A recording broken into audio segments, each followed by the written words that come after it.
Bonsoir à tous. Vendredi soir, 21 h, une fois toutes les 2 semaines, parce qu'en ce moment c'est un peu comme ça. J'espère que vous allez bien, bien mieux que moi, parce que franchement, moi en ce moment c'est... Administrativement, j'ai 40 ans, mentalement j'en ai toujours 10. Physiquement c'est plus 70, voilà, entre les lombaires et d'autres trucs un peu plus internes et moins sympas. Bon, voilà, et avec. Du coup, ce soir, je vais pas trop m'attarder. On en discutera peut-être s'il y a des gens qui veulent en discuter un peu. Ça a pas mal d'actualités en ce moment. On a eu la sortie de Debian 12 très récemment. Il y a Proxmox qui enchaîne. On a tout le drama autour de Red Hat, qui verrouille tout, sympathique. On a... qu'est-ce qu'il y a d'autre encore que j'ai vu? Euh, C'est les plus gros morceaux. Enfin voilà. Proxmox, vous savez que la dernière fois, bon, ça s'est pas très bien passé pour mon micro serveur. Donc il va... Bon, au final, je dois le réinstaller. Je vais le réinstaller directement en Proxmox 8. Je le ferai pas en live, ça n'a pas grand intérêt parce que techniquement c'est la même qu'avant. C'est la même procédure, donc je vais pas m'emmerder. Qu'est-ce qu'on a d'autre? Ouais, alors du coup, avec ces histoires de... avec ces histoires de problèmes autour des alternatives, des clones, parce que c'est comme ça qu'il faut qu'on les appelle, euh, à Red Hat, eh ben, je suis bien emmerdé, parce que j'avais commencé à migrer ma vieille VM web vers du Rocky Linux 9, qui va du coup se retrouver pour l'instant sans rien de plus que ce qu'elle a. Je suis pas fan. Du coup, l'avantage c'est qu'il n'y a pas énormément de choses. Donc on va peut-être repartir sur du Debian. Ça m'emmerde un poil, mais bon, ça se fait. Et du coup, bah, vu que c'est une migration, je ferai peut-être la démonstration en live de comment on peut procéder à une migration. Il y a principalement de la base de données pour l'instant. Donc en fait, ce sera plus ou moins facile à faire. Et je montrerai comment on prévoit de le faire. Puis aussi, j'expérimenterai peut-être le fait de rajouter les PV4 sur la bécane avant de créer la nouvelle. Ça peut être intéressant. Des trucs qu'on peut casser facilement en cas de besoin. Voilà. Je suis pas 100% confiant dans la méthode. Donc on verra. Donc voilà. Donc ce soir, Python, on va faire notre premier chatbot maison. Faut savoir qu'il y a plein d'outils dans l'écosystème autour de Twitch qui permettent de gérer plus ou moins d'aspects annexes à la chaîne. Et notamment, pendant les lives, vous pouvez avoir un chatbot, vous pouvez avoir du déclenchement de notifications à l'écran pour vous, en fonction d'événements comme les abonnements, les... Alors les follow, ça se fait de moins en moins à cause d'un problème de robots, justement, que Twitch n'arrive pas à résoudre, parce que c'est pas évident. Donc plutôt, ouais, tout ce qui est abonnement, bits, subgift, etc. Et tout ça, ça peut être manipulé via des API, donc des Application Programming Interface, avec mon super accent de merde,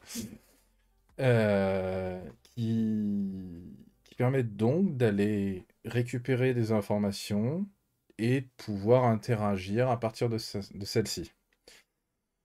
Pour ça, bah, il y a plein de méthodes.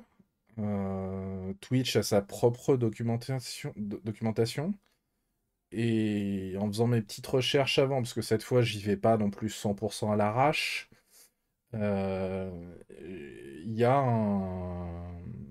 en Python, il y a un module qui existe qui déclare couvrir tout ce dont on a besoin pour faire nos propres bots, potentiellement notre propre interaction. Ça, je vais voir après parce que c'est peut-être plus délicat, on le fera pas forcément. Ce soir, je le ferai plutôt. Ce sera peut-être plus tard. Parce que autant l'interaction avec le chat, bah, ça se fait directement, vous, via l'interface de Twitch. Moi, si je veux afficher un truc, notamment au niveau d'OBS, ça demande des trucs plus. Et on fera pas ce soir. Mais on pourra commencer à regarder par rapport à la documentation comment on peut faire. Ce sera déjà ça bien. Donc, sans plus attendre, je pense... Est-ce qu'on a beaucoup de monde? Pas beaucoup pour l'instant. Ah si! Coucou! Comment ça va? Alors, ça y est.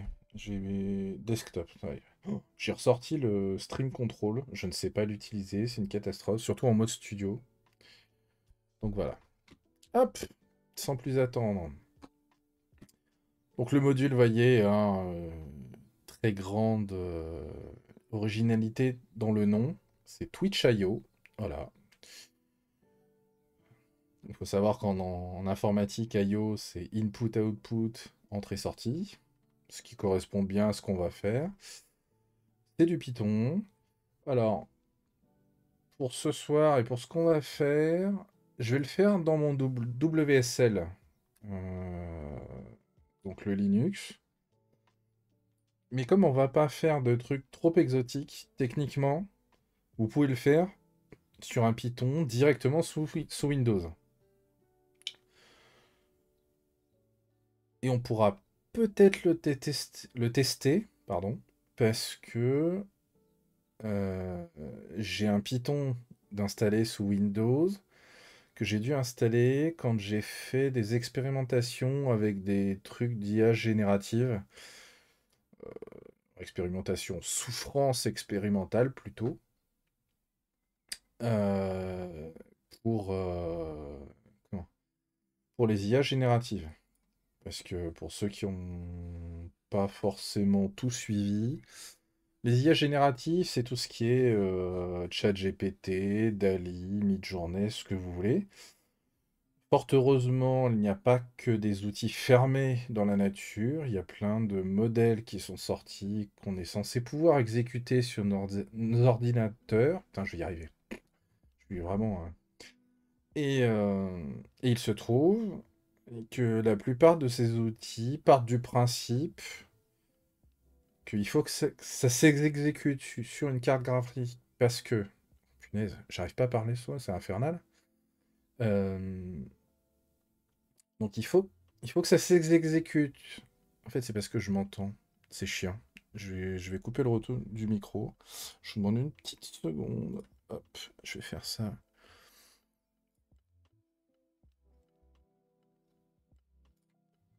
Et là, je m'entends plus. Ouais, parfait. Ah, c'est très déroutant quand on n'a pas l'habitude. Donc oui, ces outils partent du principe qu'ils vont s'exécuter sur une carte graphique, parce que pour l'instant, c'est encore beaucoup trop consommateur comme calcul pour être fait sur un processeur classique, voire basse consommation.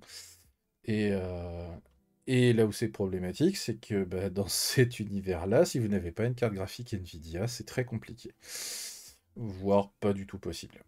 Donc c'est pas évident. Pour ça que j'ai pas forcément tout partagé. Ceux qui me suivent sur Twitter ont pu voir à peu près à un moment donné l'après-midi que j'ai passé à juste réussir à faire générer une image de 512 pixels sur 512. C'est juste affreux. Donc voilà. Donc, retour à nos moutons. Euh, Python, Twitch, On va essayer de se faire notre premier bot avec une ou deux commandes un peu basiques, genre afficher le sujet du live, à répondre à un petit bonjour si jamais on dit bonjour au bot, ce genre de choses, des trucs. On va essayer de faire quelque chose de bien élevé. Ce sera pas forcément très beau, je vous préviens, hein, s'il y en a dans la salle, entre guillemets, qui sont plus habitués à écrire du code Python, ou qui regardent le replay quand je le publierai. Sachant que je viens de publier celui d'il y a 2 semaines, bon, voilà, vachement à la bourre le mec. Euh, le but, c'est pas de faire le code le plus beau du monde, le but, c'est de faire un truc qui marche pour montrer qu'il faut pas longtemps pour réussir à faire quelque chose de basique qui fonctionne, ne serait-ce que pour comprendre le principe. Et après, bah, évidemment, ça peut prendre beaucoup plus de temps que... comment Si on veut faire un truc très complet, je vais quand même essayer de pas me vautrer, d'essayer d'avoir quand même deux trois bonnes pratiques par défaut. Typiquement, sur le dépôt, est-ce qu'on a voilà, hop, on a le bouton du dépôt GitHub. Sur le dépôt GitHub, par exemple, le prototype de code qu'ils vous mettent, là, ils vous mettent l'access token directement en dur dans le code. Oui, alors ça, par exemple, c'est la dernière chose à faire normalement, quand on travaille comme il faut. Ce truc-là, on va aller le récupérer, on va aller le foutre au mieux, au moins dans une variable d'environnement à côté, et on va dire au code d'aller chercher le contenu de la variable. Le code lui-même n'aura pas connaissance du token tant qu'il ne sera pas exécuté dans le bon environnement. Voilà, ça peut aussi prendre la forme d'un fichier, mais c'est pareil, le fichier de configuration, ça peut être risqué s'il se retrouve enregistré dans un dépôt de code.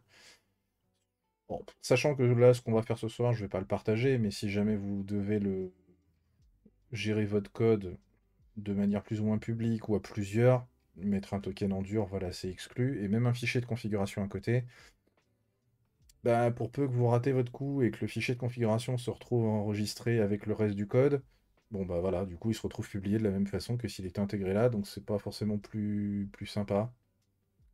Bon alors il faut vraiment s'assurer, si vous contrôlez l'environnement où c'est exécuté, vous forcez le fait que le fichier de configuration soit stocké dans un chemin qui ne pourra pas être enregistré via Git. Bon, voilà. Donc du coup, on va même pas se servir de ça, hein. Je vais reprendre directement la documentation. Ils ont l'air d'avoir fait un gros un gros site dédié à la doc, donc on va pas s'embêter. On va commencer par la partie installation. Donc on voit que la partie installation, elle passe par pip. Donc pip, c'est le gestionnaire de modules Python par défaut, qui permet de faire énormément de choses, donc ça c'est cool.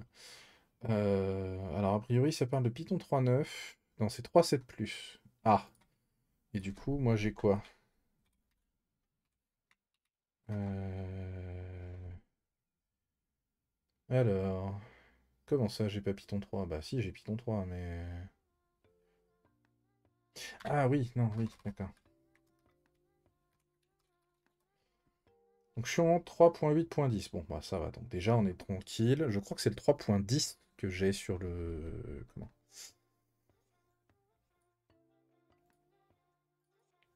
Que j'ai actuellement sur la partie Windows. Mais bon, là dans l'immédiat, Python 3.8, Python 3.9, un 3.7+, donc a priori, on est pas mal. Euh,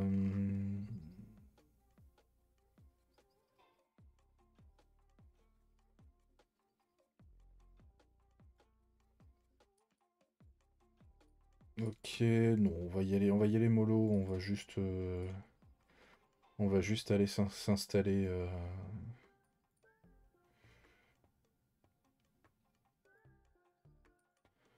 Si on utilise Python 3.11+, on n'est pas concerné. Bon, on va faire le truc le plus simple possible. Alors, comme souvent, Python, euh, on va commencer par se faire un virtualenv. Donc pour rappel, le virtualenv, ça va permettre de pouvoir créer un, un mini environnement dans lequel on va installer nos packages qui nous intéressent, mais qui viendront pas interférer avec la base qu'il y a dans le reste de l'environnement. Parce que là, le module, lui, va vouloir aller chercher pas mal, plus ou moins de dépendance, on va voir quand ça va se dérouler. Et potentiellement, euh, ça va... certaines de ces dépendances sont peut-être déjà installées avec le reste de Python en tant que package de Ubuntu, qui viennent d'Ubuntu. Et à ce moment-là, le gestionnaire le pip, lui, enfin moi j'ai déjà eu le tour, il écrase tout, rien à foutre. Et après, ça peut être très compliqué de pouvoir gérer des conflits entre le truc d'origine. Donc le virtualenv, vraiment dans Python, c'est le truc à faire pour éviter d'écraser ce qu'on fait par défaut dans le système. Alors sous Windows, on est moins embêté, hein, parce que sous Windows, bon, on n'a pas grand-chose, à part l'installation de la base de Python avec l'installateur. En fait, il n'y a rien qui est fourni avec en module ou quoi que ce soit, à part les modules de base. Et dès que vous voulez un truc en plus, c'est forcément via pip. Il n'y a pas, vous n'avez pas d'exécutable d'installateur .msi pour dire d'aller installer des trucs. Contrairement sous Linux, où le gestionnaire de paquets vous permet d'accéder à pas mal de choses par défaut. Par exemple, si je fais ça, voilà, on voit que par défaut, les paquets Python 3, il y en a déjà pas mal. Donc là, tout ce qui est double I, c'est des choses qui sont installées. Donc vous voyez qu'on a déjà de base, on a énormément de modules qui sont installés. Et j'ai rien fait de très particulier, parce que moi, vraiment, tout ce que je fais avec Python, c'est du virtualenv. Donc ces paquets-là sont des paquets qui sont installés de base par Ubuntu, donc la distribution, pour... bah, c'est pas compliqué, en fait, il y a certains scripts de gestion du système d'exploitation qui sont écrits en Python et qui ont besoin de tout ça. Donc, vous voyez, typiquement, par exemple, Python 3 cups, bah, cups, c'est le gestionnaire d'impression par défaut sur tous les environnements Unix. Et cups, pour ceux qui savent pas, c'est Common Unix Printing System, enfin un truc comme ça. Donc, et du coup, bah, les outils qui sont fournis par Ubuntu utilisent Python 3 cups comme interface pour aller manipuler le gestionnaire d'impression avec du code Python. Voilà. Et donc pour éviter d'écraser un de ces trucs-là qui du coup pourrait se retrouver inconsistant, incompatible avec d'autres qui seraient pas mis à jour à côté, etc. Le virtualenv. Alors je vais faire un truc par contre, par rapport à la documentation qui nous dit voilà, vous tapez la commande et puis coucou, ça vous installe le paquet direct. Comme je prévois de le mettre dans Git, je vais faire un truc qu'on peut faire avec Python et avec pip surtout, c'est un fichier requirements. Et je vais pas m'embêter, je vais juste mettre ça, Twitch.io, voilà. Et donc on va l'appeler comme ça. Le fichier s'appelle requirements.txt. Je vais aussi faire tout de suite mon fichier .gitignore où je vais virer le .venv, le .env, venv, qui env tout court au cas où, voilà. On va faire ça. .gitignore. D'ailleurs, tiens, on va reprendre un truc. Je vais essayer de retrouver sur GitHub. Je crois que c'est même GitHub qui publie ça. C'est une série de fichiers, un dépôt qui s'appelle Gitignore, voilà, qui permet directement d'avoir des fichiers pour éviter de sauvegarder dans votre gestionnaire de code en fonction, voilà. Et donc dans Python, on a un fichier qui est préparé. Bon, il a l'air pas mal celui-là, je vais juste vérifier qu'il nous... On a les points spec, les points tox pour les trucs, ok. Le point cache, d'accord. Et les points env, ils sont là. Oui, bah, on va le prendre, hein, il va être très bien celui-là, tiens. Allez, hop. Alors, ça encore pas pris, c'est quoi cette histoire? Copier. Ah oui, punaise, je me souviens de ça. Faut que je trouve comment le virer, cette histoire, parce que ça me... Voilà. Euh...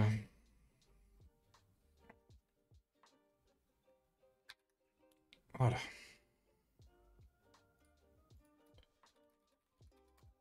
Oula. Ouh là là là là là. Ouh, les gros doigts. Hop, ça commence bien. Alors, pouf, pouf, pouf, pouf, pouf, pouf, on va faire, bon, on va déjà se les ajouter, ces trucs-là. Pouf, on va faire git commit -m init repo, comme ça, hop, on a notre base. Voilà. Du coup, ça va permettre de voir que, donc, quand on avait rajouté les fichiers, Git nous les proposait, et que là, je vais faire mon venv. Et pour faire un venv, est-ce que déjà c'est assez gros, ou est-ce qu'il faut que je zoome encore le texte? Parce que je peux, hein, toujours. Donc, n'hésitez pas à me dire si c'est trop petit ou pas. Je suis preneur. Je peux encore zoomer, il n'y a pas de souci. Est-ce clair, est-ce pas clair? Ça a l'air lisible si je regarde de mon côté. Sachant que j'avais pas cliqué sur le bouton lecture. C'est lisible sur un 14 pouces en Full HD. Bon. C'est ok, peut-être un petit chouïa. Allez, un petit chouïa en plus. Hop. Ah, j'avais pas vu la question avant. Est-ce que je vais bien? Alors, ah, je le disais au tout début de l'introduction, hein, c'est pas, je passe pas la meilleure semaine de ma vie en ce moment. Et le pire, c'est que je suis pas sûr d'être établi, sachant que le week-end prochain, oui, ça je peux le dire tout de suite, le week-end prochain, c'est pas la peine de me chercher, puisque le week-end prochain, il y a le hack. Et cette année, j'ai bien fait attention, j'ai déjà mon billet, il n'y a pas de souci. Donc, je serai à Le Hack vendredi, samedi, jusqu'à dimanche, hein. L'année dernière, genre, normalement, j'avais réussi à tenir jusqu'à dimanche matin. J'avais même été frustré parce qu'il y avait une bisbille sur l'heure de fin et j'avais quasiment fini une injection. C'est quoi? C'est une injection YAML, je crois? Un truc dans le genre? Je crois que c'était une injection YAML. Et j'étais à ça d'avoir réussi. Et puis le problème, c'est que le truc, il plantait toutes les 2 minutes. L'admin n'arrêtait pas de le redémarrer. C'était galère. Et c'était censé finir à 7 h du matin. Ils ont tout coupé à 6 h. J'étais là. Ah, il va manquer des points. Donc bon. Alors, du coup, donc je disais, oui, voilà, on a notre base. Du coup, alors, Python 3, mvenv. Et puis on va l'appeler .venv parce que pourquoi pas.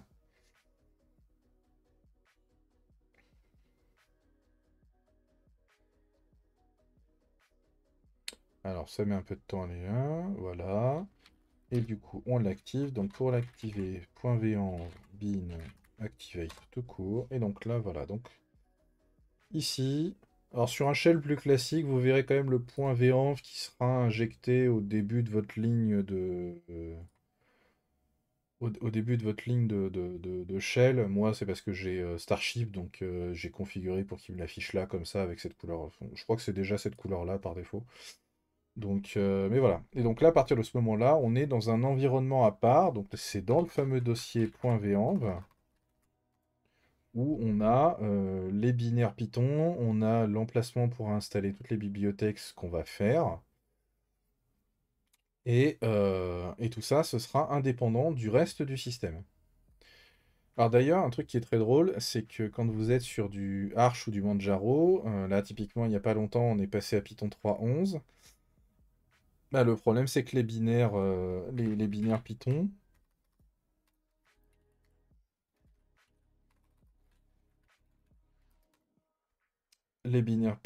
c'est du user bin Python 3. Et ceux-là, bah, ils sont remplacés. Il y a des galères. Par défaut, ils cherchent du Python 3.8. Ou en tout cas, là, ils cherchent du Python 3.8. Et en fait, en tout cas, moi, sur Manjaro, quand tu passes à Python 3.11, bah, tout le venv ne fonctionne plus. Il faut le refaire de zéro. Parce que l'ancienne version de Python n'existe plus. Elle a été remplacée. Donc c'est un peu la galère. Bon là ici on n'aura pas le problème puisqu'on ne change pas de version de Python tant qu'on ne change pas la version du système d'exploitation.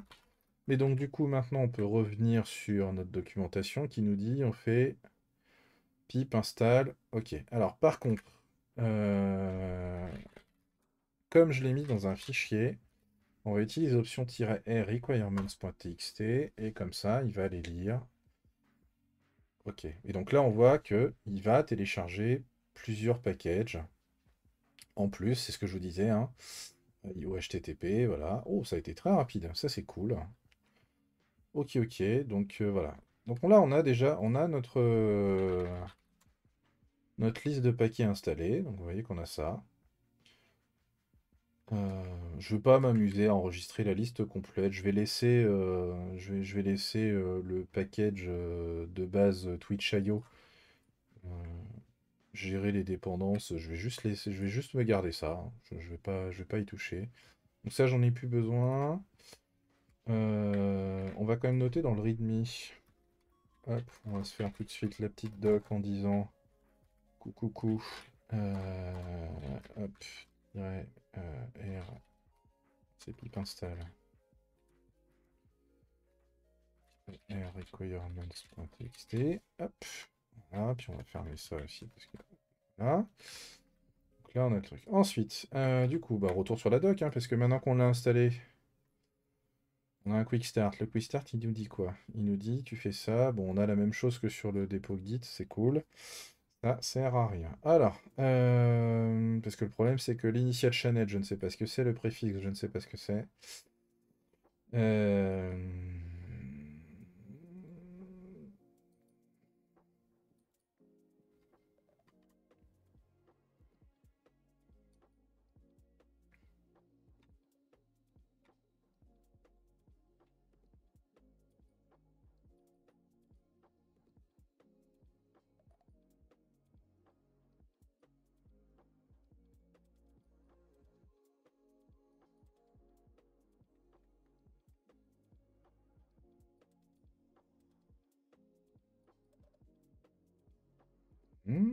Ok, logged at self.nick.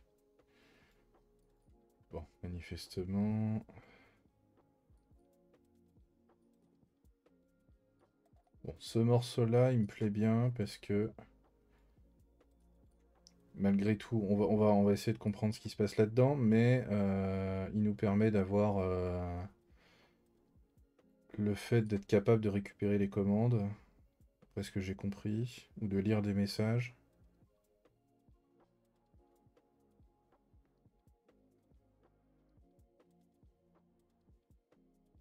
Ok, d'accord. Le préfixe, c'est comment quel caractère on utilise pour faire les commandes. Oui, donc ça va être genre point d'exclamation, hello par exemple, et puis ça va lancer. Ouais, ok, d'accord. Là, il prend le point d'interrogation. Ouais, nous on va mettre le point. J'aime bien le point d'exclamation, je pense. Parce qu'en début de message, c'est un peu comme le point d'interrogation, hein. Il y a peu de chances qu'on tombe dessus. Du coup, ce qu'on va faire, c'est qu'on va se faire un. On va rien faire du tout parce que comme c'est une fenêtre. Oh la vache. Il va pas vouloir me le faire. Si. C'est pas évident. Ok, on va y arriver. Voilà. On va se les mettre côte à côte. Et puis on va se les. J'ai quand même l'initial channel moi qui m'embête un petit peu parce que je ne sais pas trop à quoi ça sert. Je ne sais pas comment ça marche, mais bon, c'est pas grave. Alors du coup, on va faire notre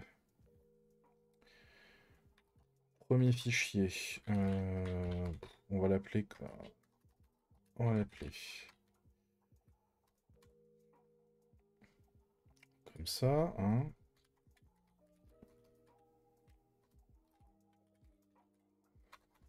On va dire que c'est du Python 3. On va commencer par reprendre twitch.io.ext import commande. Ok. Manifestement, on n'a besoin que de ça.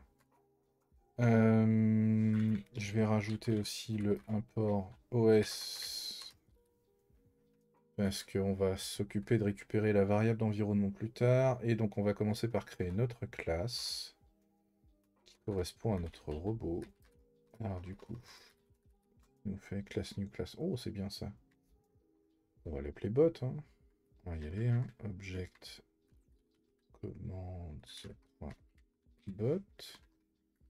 La docstring, donc pour rappel, la docstring c'est. Pourquoi je suis sur. C'est quoi ce délire là? Qu'est-ce qu'il me fait? Ok. Euh,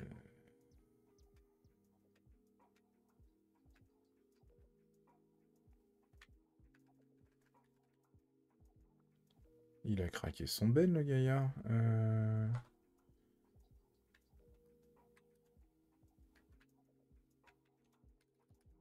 Ok, d'accord. Là, pas compris. Du coup, super. Donc super, on n'en a pas besoin. On laisse comme ça. Donc il nous dit init. Alors. On va dire, hop. On va dire que Twitch token, c'est os. Je crois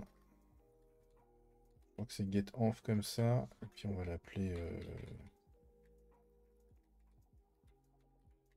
Je crois que c'est comme ça, hein. Ça va être affreux, hein, je vous préviens. Hop. J'ai prévenu tout à l'heure. Il y en a qui vont avoir mal aux yeux en voyant ça. Mais on va essayer de reprendre. Donc, il nous dit que le token, c'est... Alors, cette fois, on va mettre juste le nom de la variable Twitch token, avec un seul T, hein, parce qu'après tout... Oh la vache. Hop. On a besoin du préfixe. On a dit qu'on mettrait le point d'exclamation.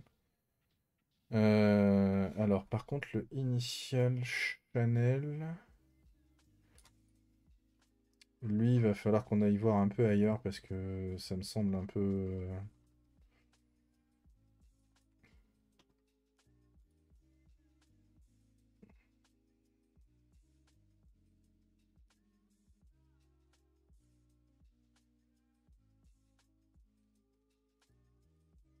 Ouais, ça, je le ferai plus tard, ça. Ça fait partie des trucs que je voulais faire. Bon, la FAQ, elle est pas... Elle est pas très... Elle n'est pas très parlante pour l'instant, donc je sens qu'il va falloir qu'on retourne voir le reste de la documentation. Ça va être potentiellement... Bah, ça va être dans le commande XT ou un truc comme ça, peut-être. Commande.bot, puisque ça correspond à peu près à ce qu'on a créé. C'est ça.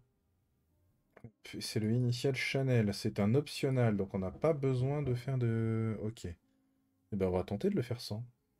Comme ça, on va pas s'embêter. Euh, On va revenir dessus.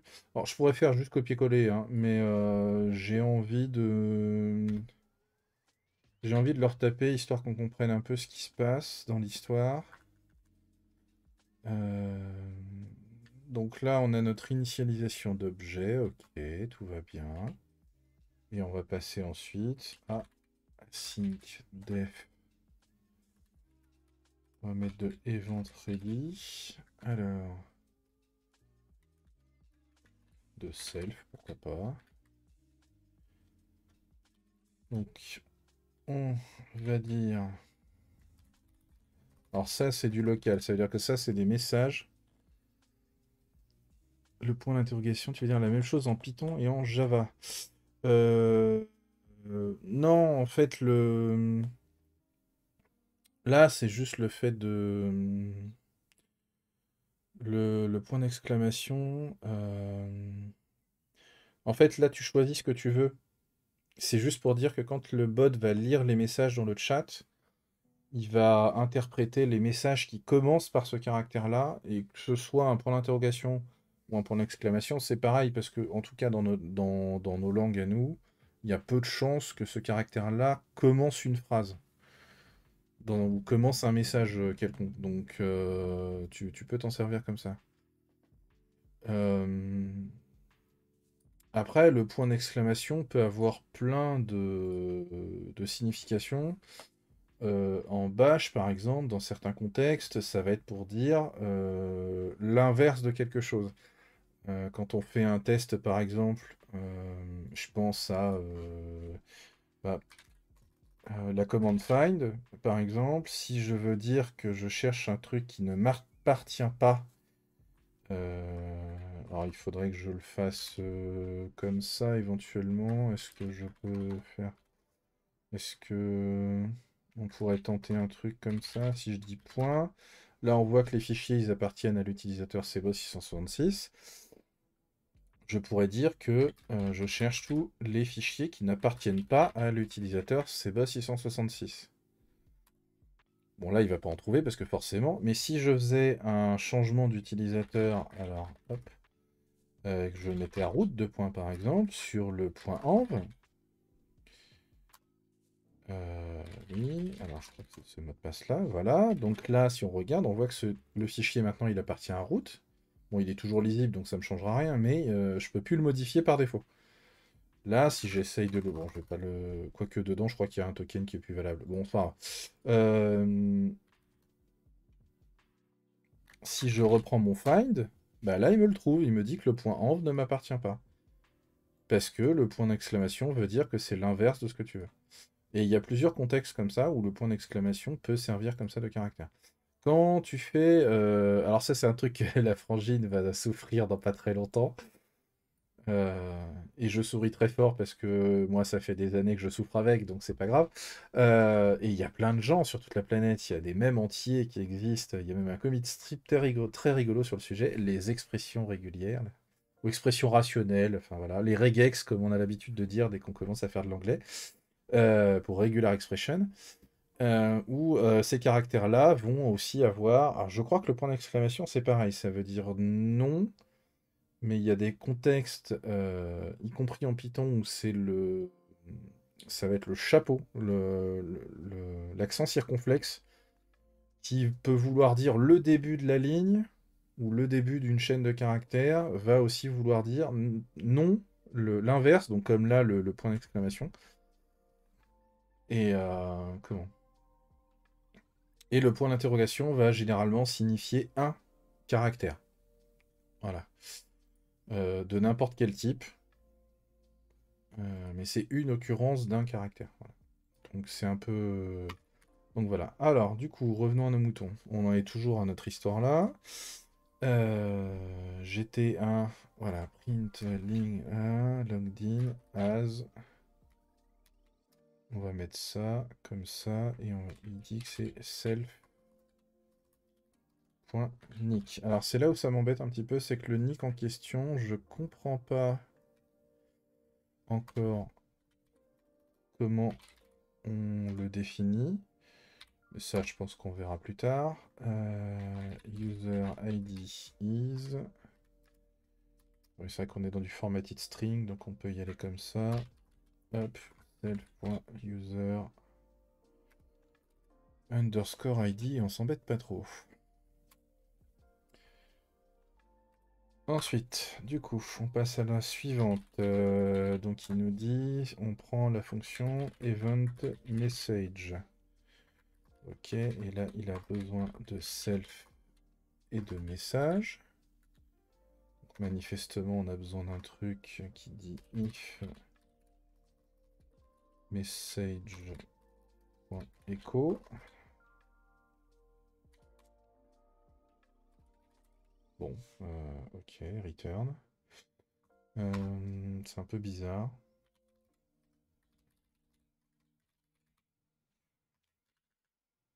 Messages with echo set to true. Alors, messages set by the bot. For now, we just want win your... Ok, d'accord, ok. Donc, il ne traite pas, d'accord, le message si il y a des informations qui viennent du bot. D'accord. Et donc, on lui rajoute derrière... Oula, non, c'est au même niveau. Hop. Self.command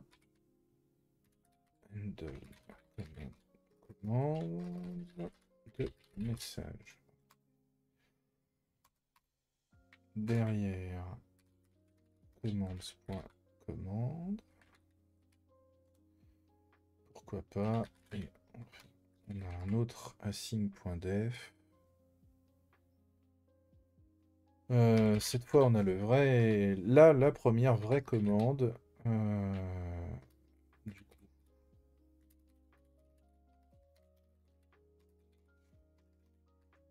À qui on doit passer hop, le contexte.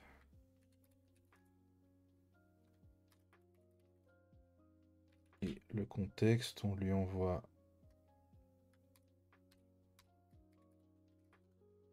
le message et on lui envoie.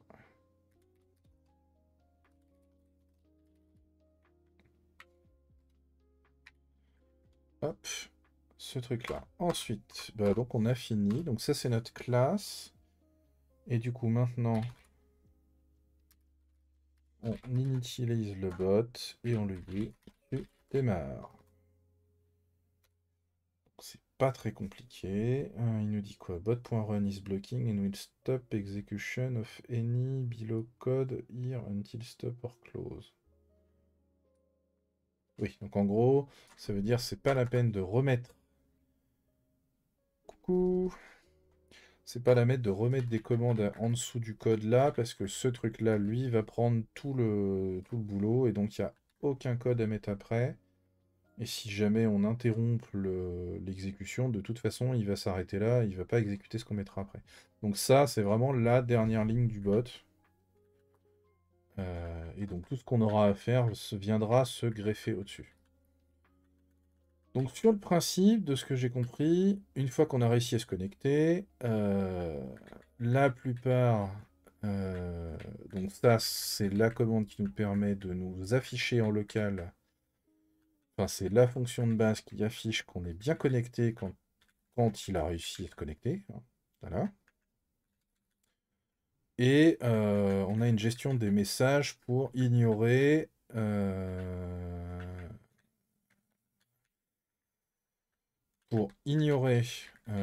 ses propres messages à lui. C'est-à-dire que plutôt que de dire le bot va envoyer un message, il va le voir arriver, et puis du coup il va essayer de voir ce qu'il doit faire derrière.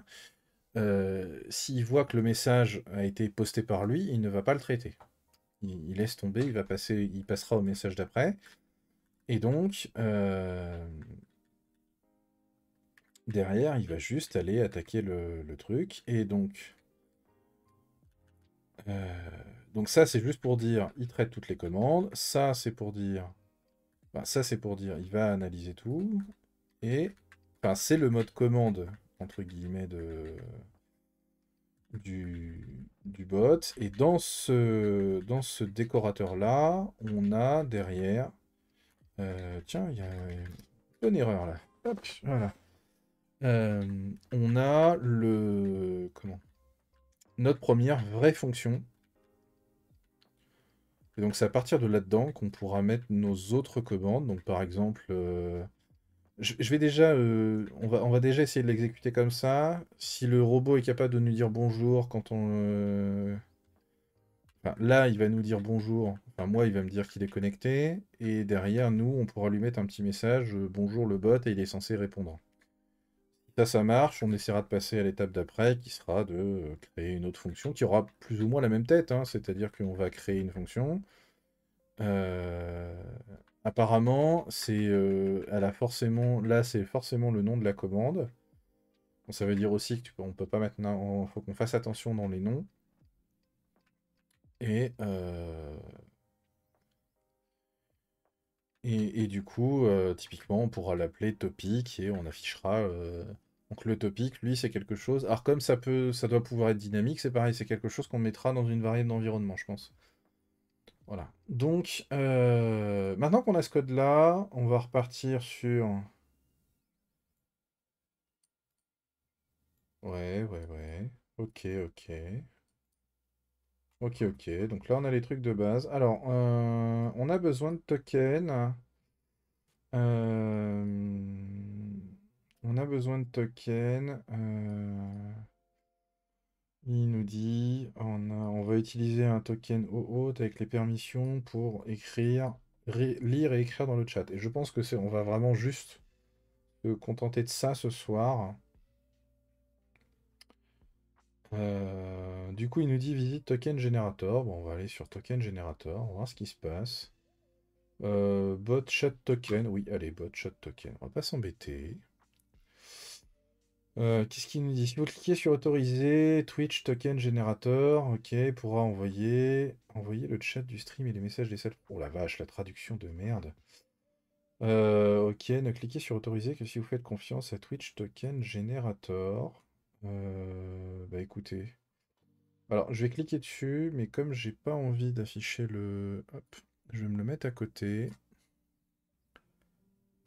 Donc là, il dit qu'il va me rediriger. Là, il me demande si je suis un humain.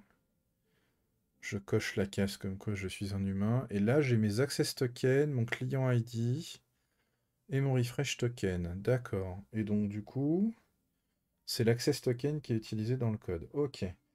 Donc, ce que je vais faire, c'est que je vais aussi, du coup, vite fait, me faire une deuxième fenêtre. Et puis, je vais aller chercher le... Je vais aller me créer le... Git... git.cboss, cbot. Et je vais me faire un point .env.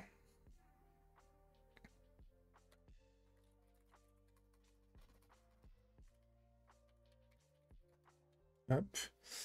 Je vais me copier, donc je l'avais appelé...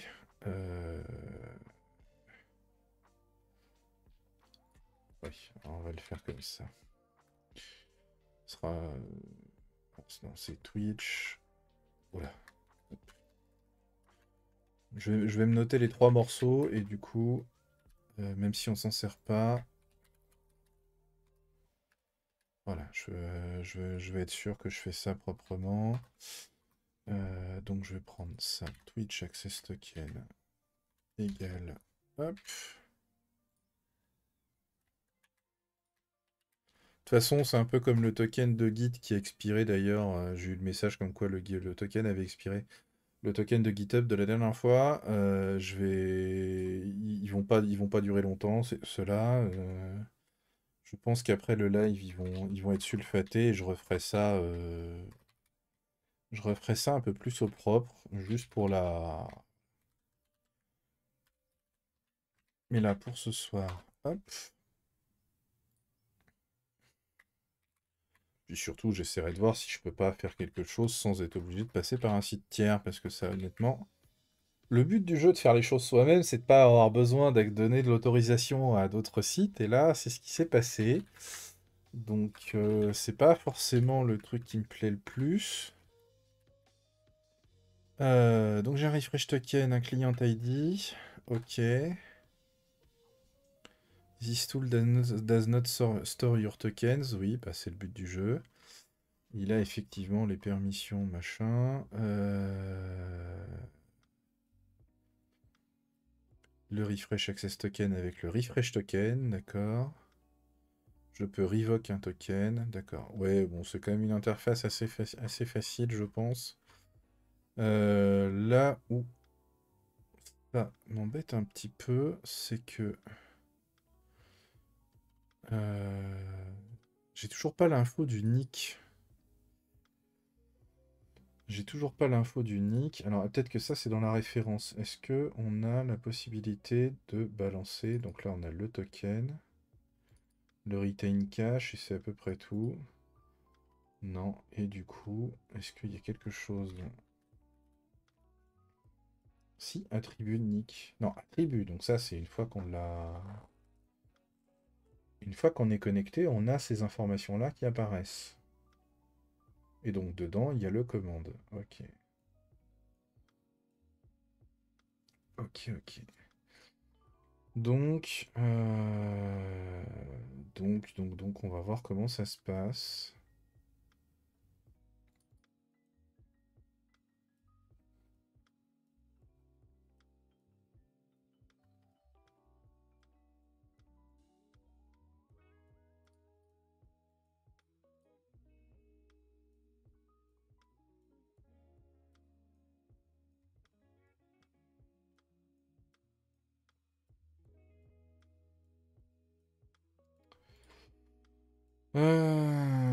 Ok, ok. Alors, oui, j'en étais.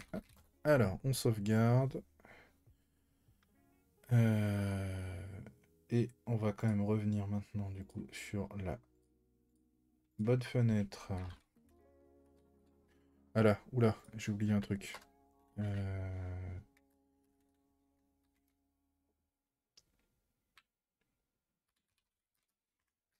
Voilà, que je me les exporte. Source.env. Parfait. Qu'est-ce qu'il me dit? Il me dit que j'ai modifié le readme et le pimpi. Et par contre, le point env et le point venv, il les prend toujours pas, donc le git ignore fonctionne. Parfait. Ensuite, que je revienne là-dessus. Hop, parce que j'ai perdu le chat. Voilà.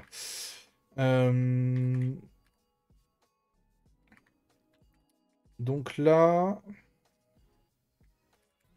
on a notre code.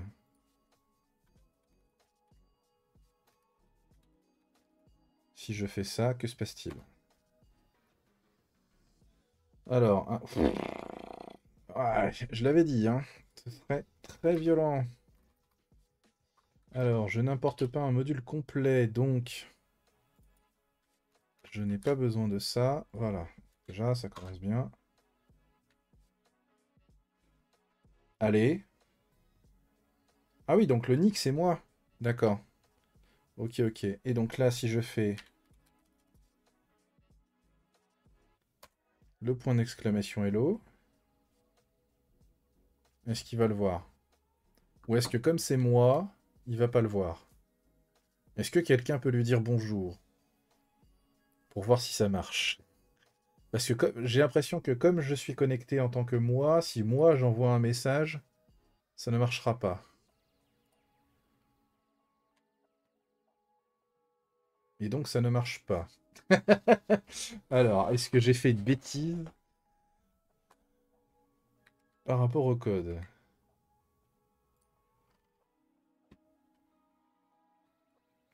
Alors, ça n'a pas marché, hein, donc on est d'accord. Donc il m'a bien fait le coucou, je suis bien connecté.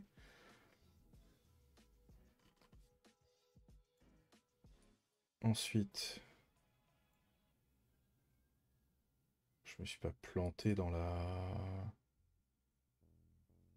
if message print await. Donc là, non, on est bon. Le add command, il est bon à ce niveau-là, et on rajoute ça, et on a ça.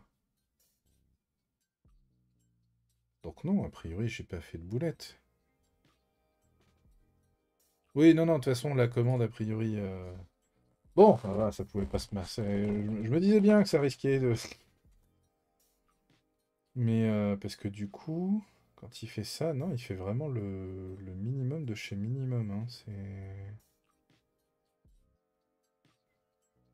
Attends, il a bien le commands.context.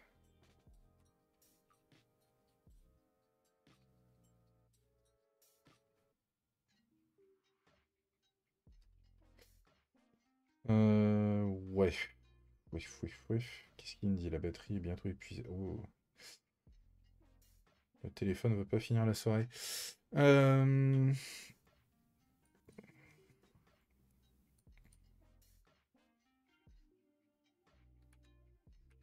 Donc oui, j'ai bien mon login et mon user ID, ça je suis d'accord, il n'y a pas de souci. Mais ce qui me fait dire d'ailleurs qu'a priori, il faut que je passe par autre chose si je veux créer un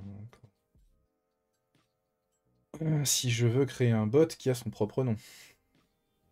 Bon là, dans l'immédiat, je vais le faire avec mon nom, mais c'est pas très grave. Mais le fait est que là, a priori, c'est comme s'il voyait pas le message, ou alors la commande n'est pas une commande. C'est bizarre parce que c'est quand même la doc.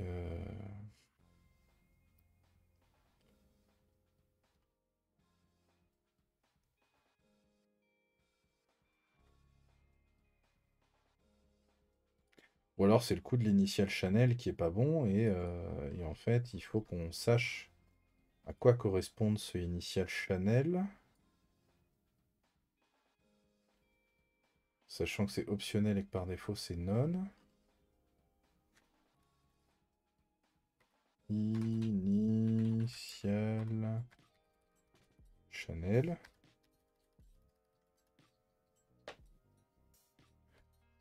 Eh bien,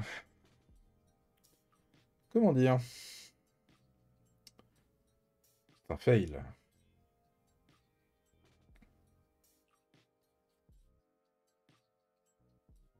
Ou alors ça peut pas être le point d'exclamation? On le coupe et on le relance en tentant d'utiliser le point d'exclamation comme lui il l'utilise? Ou alors je me suis planté sur la syntaxe du... Non, pourtant il l'a bien pris, sinon il aurait... Ah, à cause de ça... Ah non, très drôle. C'est à cause de ça, il aurait fallu le faire comme ça.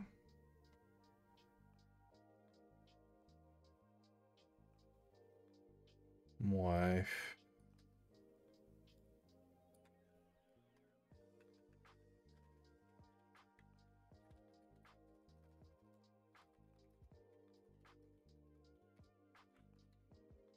Ça, on s'en fout un petit peu, c'est juste de la mise en forme.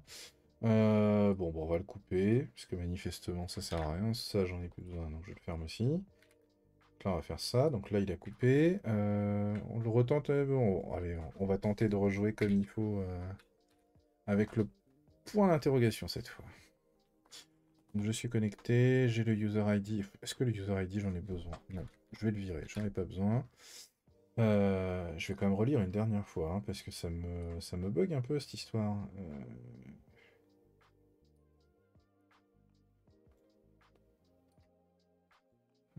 Delph, Event Ready. À tous les coups, il y a un délire en fait. Potentiellement, même s'ils disent que c'est optionnel, j'ai peur qu'on soit obligé de déclarer un channel par défaut. Parce qu'il faut pas oublier que le chat Twitch, dans la pratique, c'est un vieux protocole qui s'appelle IRC. Alors, vieux, mais pas forcément très obsolète, hein. C'est très efficace pour faire de la communication texte, au contraire, c'est même très recommandé. Et surtout, vu le volume d'usage sur Twitch, fait que c'est particulièrement adapté. Donc, mais ce qui m'embête beaucoup, euh, c'est qu'il n'y a rien qui nous dit si on... Qu'est-ce qu'on a comme Connected Channel? Ah, je vais peut-être plutôt utiliser ça du coup. Parce que si ça se trouve, en fait... hop. Connected. Tout. Ah, par contre, le Connected Channel, c'est quoi? C'est une liste. Ouais, allez.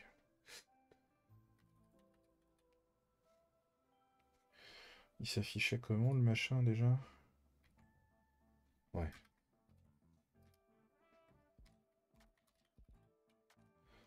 Self.connected channels. Hop. Alors, éviter de mettre trop de... Voilà. Hmm.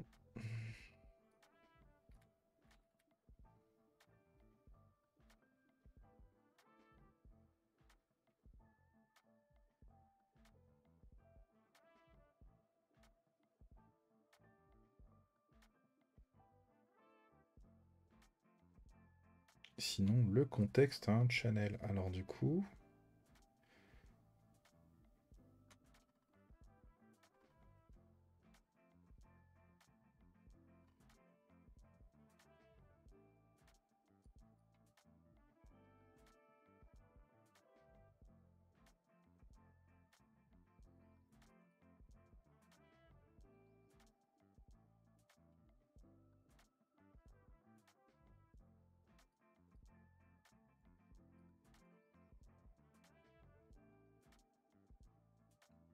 Est-ce que j'ai... Non, fetch vidéo, non, fetch user, on n'en est pas là.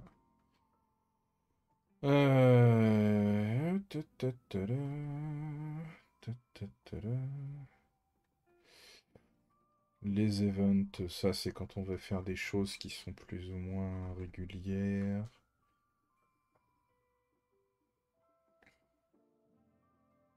Donc on est là, on est commande.bot, ouais. Et on initialise avec ça.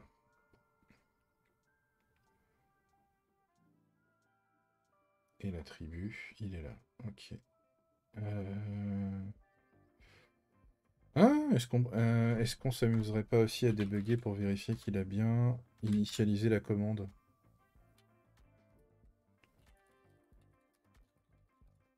Hop. Après tout.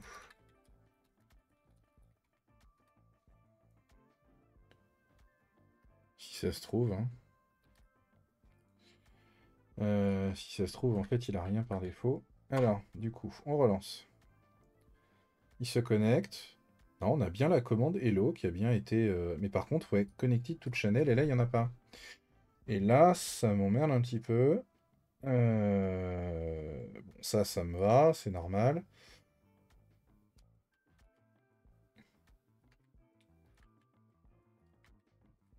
Alors, du coup, est-ce que quelqu'un peut retenter avec le point d'interrogation cette fois plutôt que le... Mais je pense que ça marchera pas forcément mieux parce qu'en fait, il nous dit qu'on s'est bien authentifié. Le problème, c'est qu'on est connecté à aucun channel, donc je pense qu'il ne voit pas, il voit pas le chat. Mais le problème, c'est que le channel, par défaut, je ne sais pas à quoi il correspond. Et donc pour moi, il le verra pas.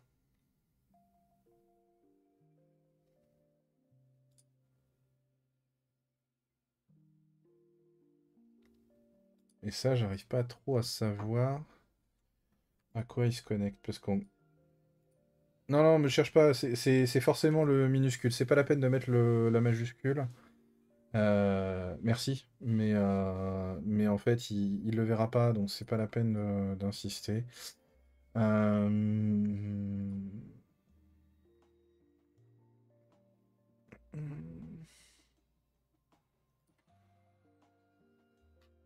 Juste pour la blague, est-ce qu'il y a des informations sur GitHub ou pas? On a des issues. On a plein d'issues.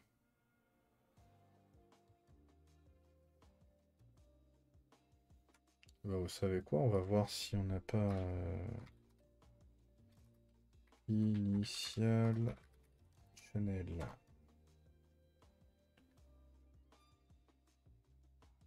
Non. Oula.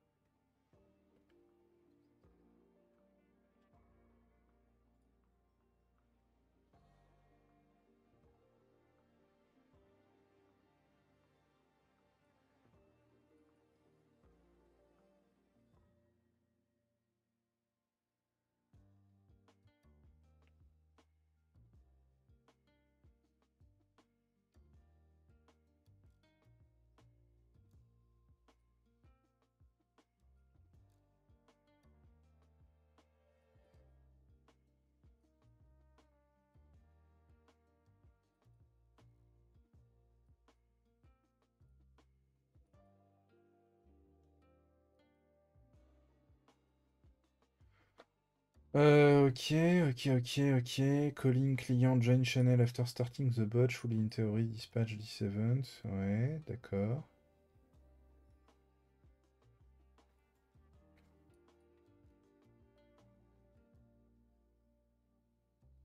Donc là, on a un gros morceau. Ok. Alors, non. You can add bots. Own channel to initial channel for now. It should only be event ready that doesn't fire. Oui. D'accord, mais je fais comment alors c'est quoi le...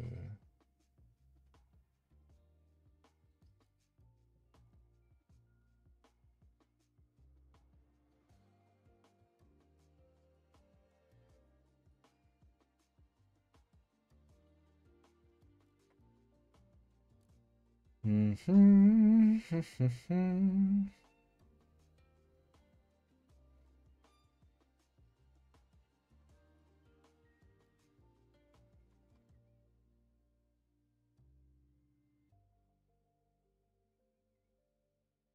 Hello empty initial channel to trigger event ready. Ah oui, d'accord. Donc en fait, si on n'a pas le... Mais c'est un peu con ça, du coup. Comment on le définit, ce initial channel? Euh,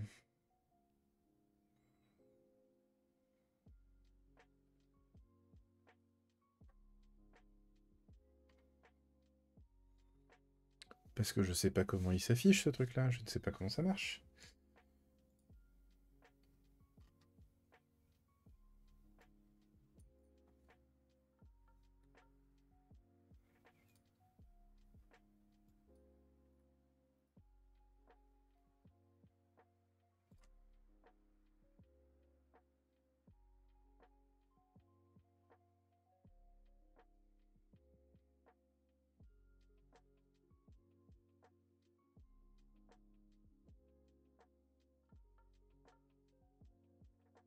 Ouais, ça gère les emotes, non.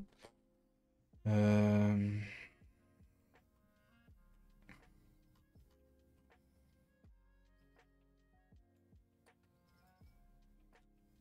Il lui faut un nom. Je veux bien, mais c'est quoi le nom du channel paramètres du chat?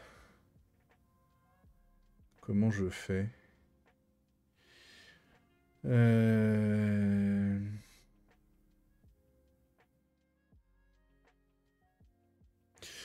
Bah, c'est ce que je me dis, mais c'est un petit peu bizarre qu'il le fasse pas, du coup. Je vais le tenter, mais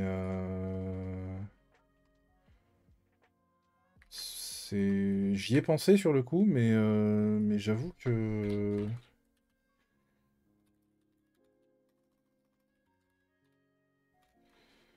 Et je crois qu'il faut lui passer une liste, hein, si j'ai bien compris.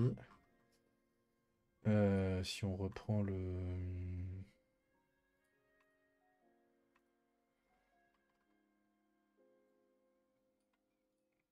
C'est ça, c'est une liste avec... Ok, on va faire ça. On va claquer le truc. Et là, on y va comme ça et on va voir ce qui se passe. Et ben non, parce qu'il me dit Connected to Channels et il n'y en a pas. Donc il l'a pas pris. Parce que c'est pas la bonne variable. J'ai fait une faute de frappe. Je suis un couillon. Je suis allé trop vite. Alors on va reprendre le truc, histoire de... On va se relire 3 fois, hein, comme ça on est sûr de... Initial channels égale. Voilà, faut vraiment pas aller trop vite, hein. C'est... Ah! Ah bah là, peut-être que le point d'interrogation Hello pourrait marcher.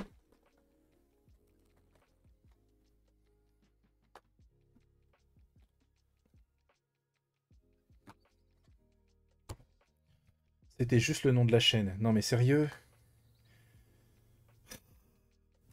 Alors par contre, ouais, moi, on voit tous les messages là qui s'affichent, c'est rigolo. Alors effectivement, j'en aurais peut-être pas besoin, je pense. Euh, Ou alors on pourrait faire un truc un peu plus avancé avec un logger, parce que là c'est juste du print. Et on pourrait éventuellement se créer une fonction qui enregistrerait l'historique du chat dans un fichier texte avec de l'eurodatage, ce genre de joyeuseté.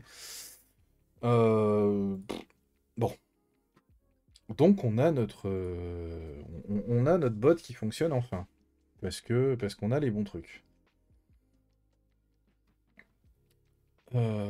Du coup, qu'est-ce que j'avais dit? Euh,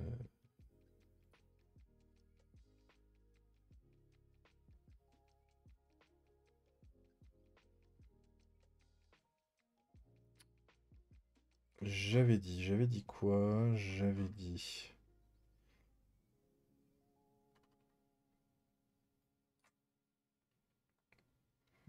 Ah oui, non, en fait, on n'en a vraiment pas besoin de cette fonction-là. D'accord.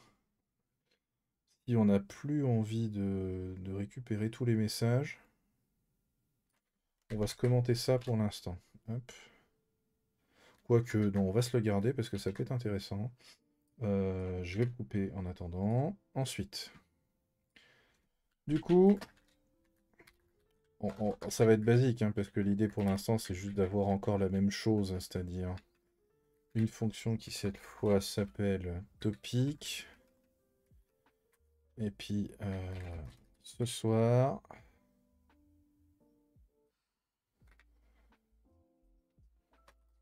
alors, le sujet du stream.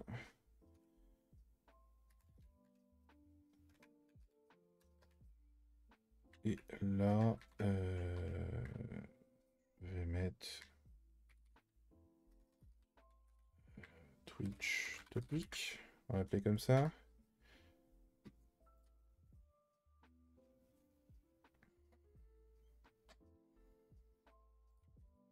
On n'a pas besoin du point d'exclamation. Le sujet du stream, blabla.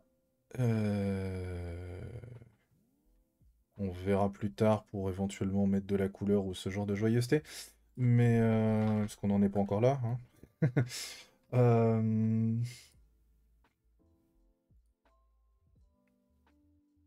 On a...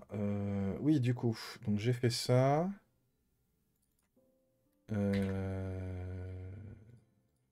vais faire ça, du coup, on va se le rajouter là. On va faire la même chose. Gettanv.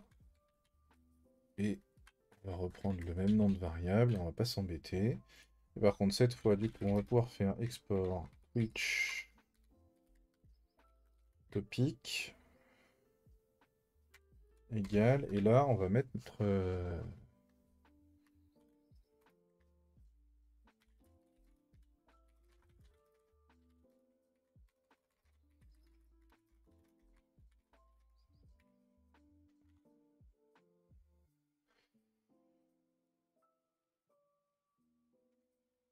Voilà. Et donc, si je fais ça et que je relance...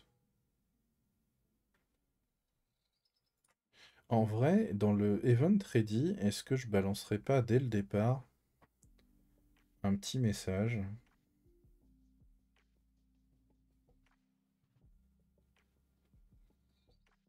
Euh, Alors, comment je peux faire?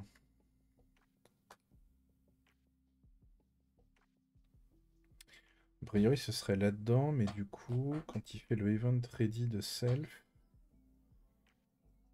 je pourrais lui passer directement le contexte? Non.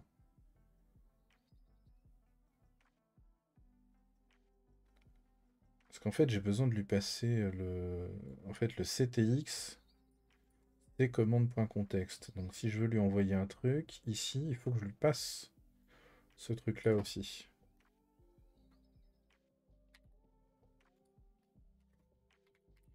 Il faudrait que je le fasse comme ça.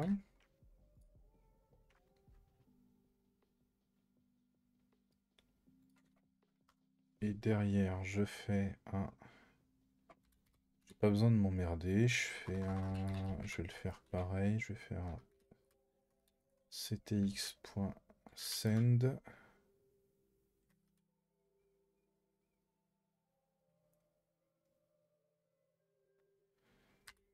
Euh,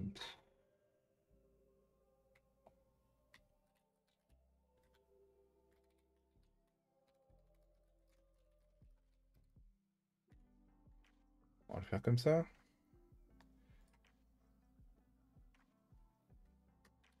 Je sais absolument pas si ça va marcher, hein. Je rebalance le truc comme ça à la one again, mais ouais, le problème c'est qu'il n'est pas encore défini là le commande.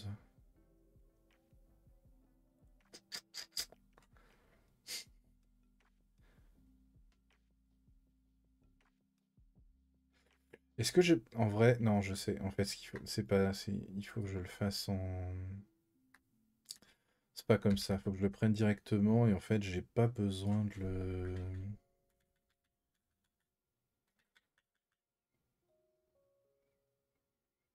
problème, c'est que ça, c'est de la programmation asynchrone et ça, je connais pas bien en Python. Donc du coup,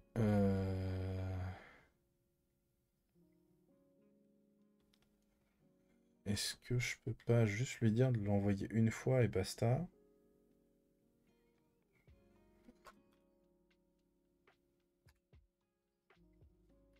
En fait, je fais un truc. Je, je l'envoie qu'une. Ah ouais, mais là, si je fais ça,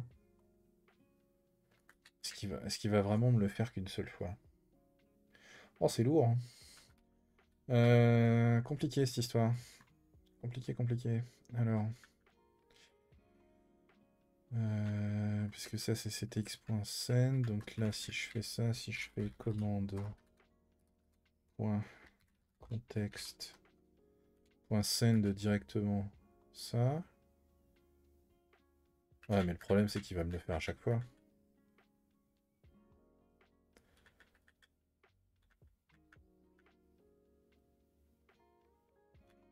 Ça va gueuler. Ça va gueuler très fort, donc je vais le virer. Parce que je m'en sers pas dans ce contexte. Ouf! Hop là! Les gros doigts. Vous avez rien vu. Et qui supprime des lignes entières en plein milieu comme ça, à l'arrache. Allez, on est gros violent. Voilà, du coup, il a pas aimé. Ouais, je m'en doutais un peu. Euh, Je m'en doutais un petit peu. Alors, il nous dit quoi? Il nous dit juste syntaxe error. Ok, ok, ok. Euh,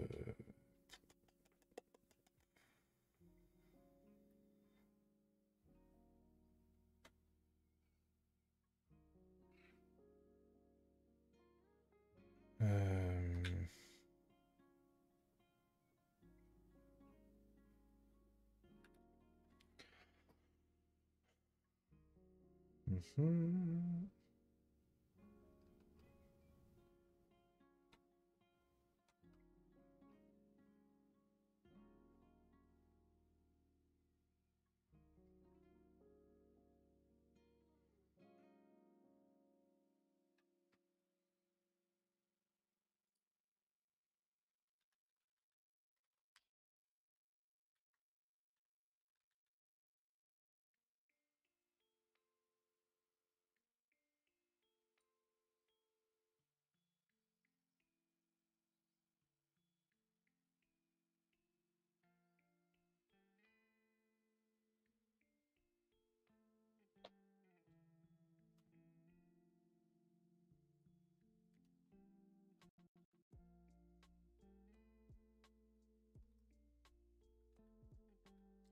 Et tout faire en mode asynchrone, c'est ça?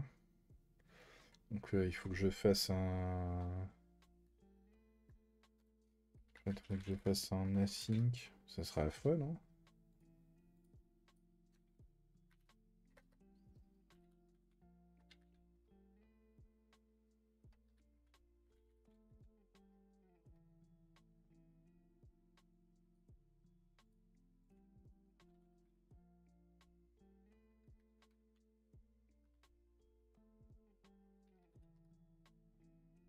Ah, j'avoue, c'est... Le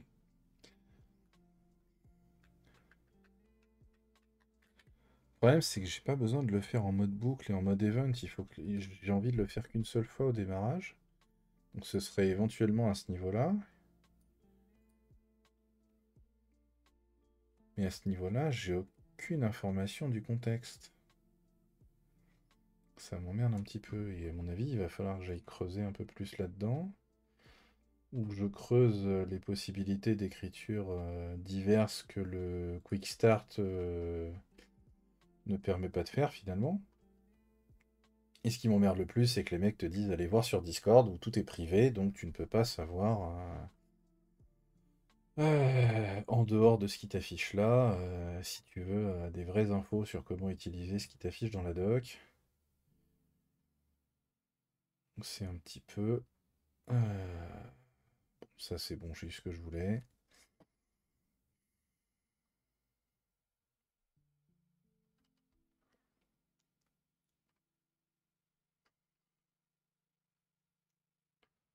Parce qu'après, une fois que j'ai fait ça...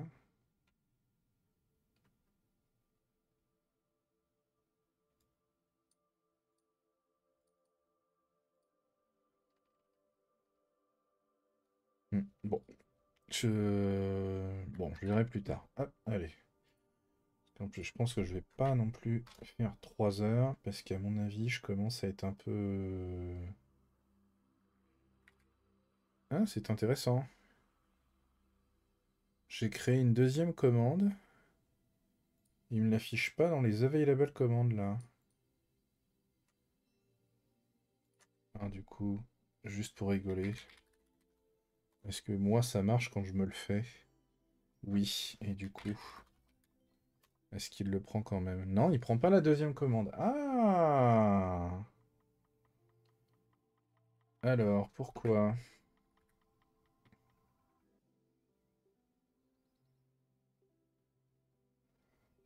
Ah oui, bah parce qu'il faut le refaire une deuxième fois, le async.commande, c'est ça? Faut remettre le décorateur pour le refaire?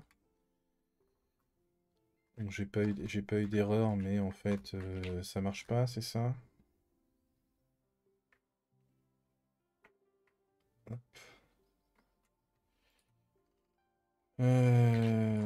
Alors, je vais le couper, je vais le relancer. Eh oui, c'est ça. Ok, d'accord. Ah oui, donc en fait, il faut... Je pourrais passer par autre chose.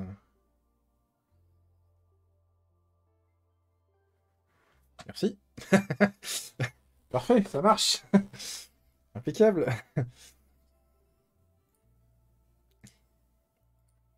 Impeccable. Euh, J'ai un machin avec le redatage sur le chat. Afficher les icônes de modération, non. Paramètres de modération, non.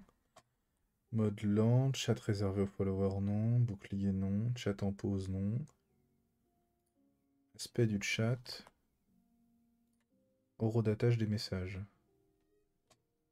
Voilà, d'accord. Et du coup, est-ce que ça s'affiche? Je crois pas, hein. Non, ça s'affiche pas. Euh, Alors, mais s'il est là, ça veut dire qu'on l'a potentiellement dans le contenu du message. Et là, je fais message.contente, donc dans le message au niveau de la doc. Euh,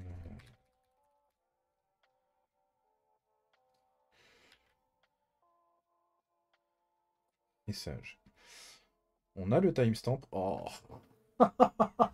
Ah oui, d'accord. J'avais oublié ces histoires. Ok, ouais, donc si je voulais faire un truc comme ça, je pourrais refaire un message.timestamp. Alors, si je veux convertir, je crois que c'est Python date, il me semble.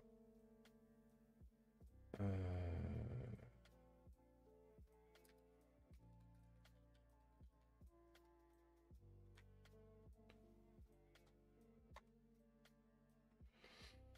Date time. Hop, tac, tac, tac. Donc ça, c'est le truc de base.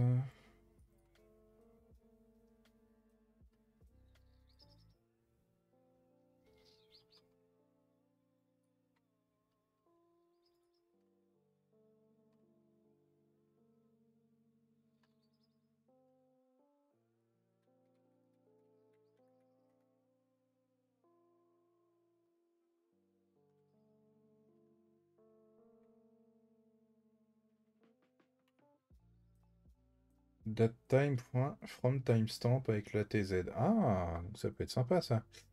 Du coup, on était où? Print machin, print message. Alors, du coup, ce serait pas le.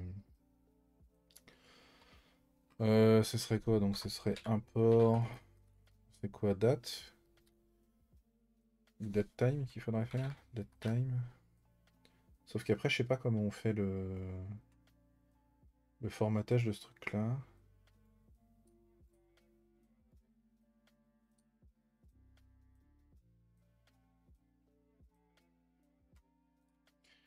Alors, on va se faire un truc à côté. Python. On va travailler avec la ligne de commande Python. Oui, je sais. Python 3. Alors, si je fais... c'est quoi? C'est import date?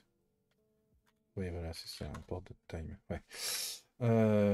Du coup, si je fais date time.from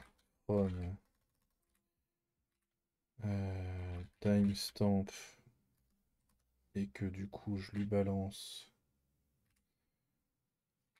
euh, le timestamp avec le tz égale Europe slash Paris, parce qu'après tout, on est en France, et que je m'amuse à lui dire...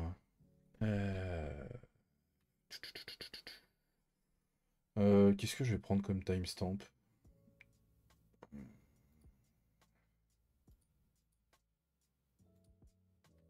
Déjà, je vais l'arrêter. Par exemple, on va faire ça. Hop. Donc le timestamp, hein, pour ceux qui auraient oublié, c'est le nombre de secondes écoulées depuis le 1er janvier 1970. Si vous trouvez que c'est complètement bête, c'est parce que c'est complètement bête. Alors, qu'est-ce qu'il nous dit? Euh...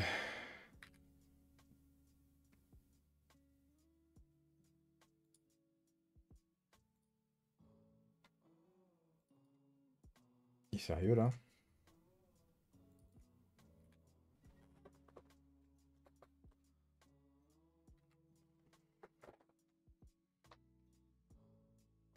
On est d'accord que c'est bien écrit datetime.from timestamp.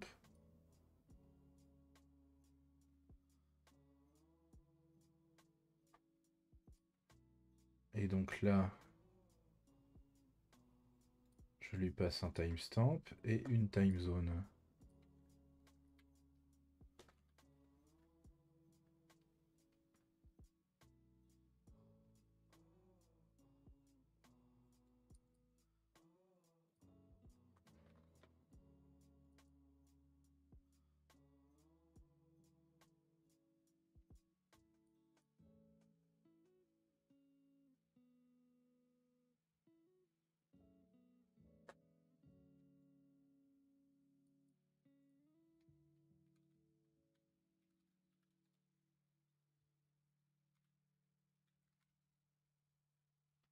Gueule. Euh...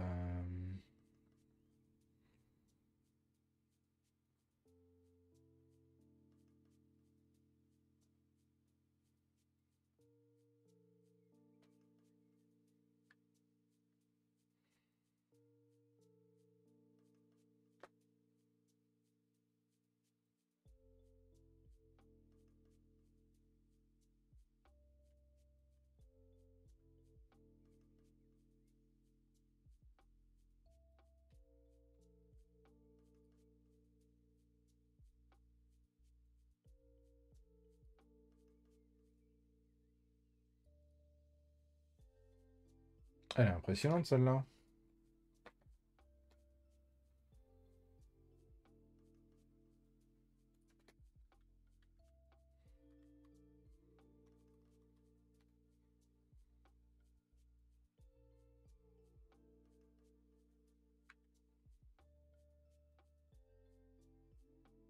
Ah, comment je peux travailler avec ce truc-là alors si je peux pas... C'est bizarre ça. On est bien sur du datetime.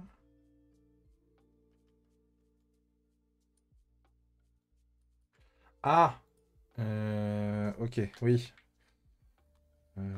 Faudrait... Alors...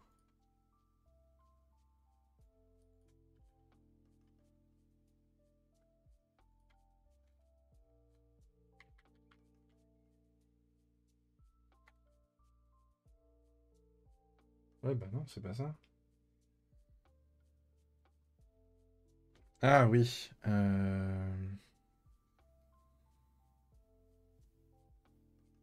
Non, bah non. Attends.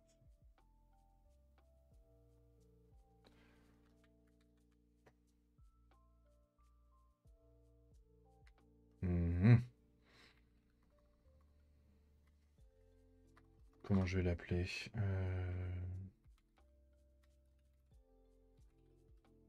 Ça comme ça.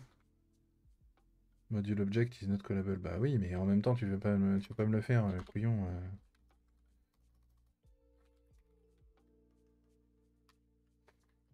On va reprendre notre truc modifié là. Hop. Bah oui, bah alors. C'est bien beau de me dire que c'est dans la doc, mais à un moment donné, où est-ce que je rate mon truc là?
Et ça marche toujours pas. Ah, il est sérieux?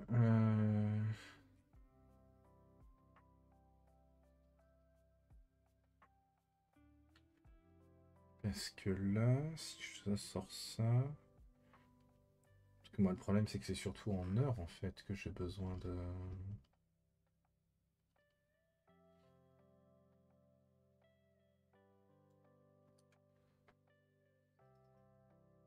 Je fais pas d'erreur, en plus. On est d'accord, hein.